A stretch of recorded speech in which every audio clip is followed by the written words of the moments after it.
What's the meaning of cracker?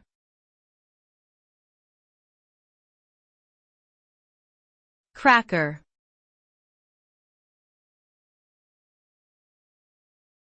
Cracker.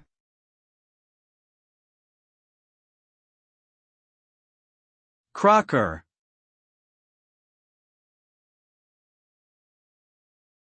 Crocker.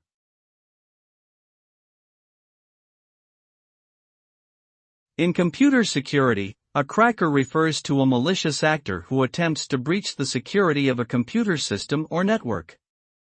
Their goal is to gain unauthorized access to data or disrupt the system's operations for personal gain or malicious purposes.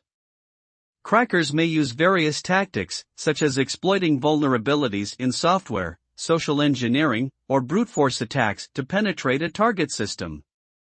Once inside, they can steal sensitive information, install malware, or carry out other destructive activities that can cause severe damage to individuals or organizations.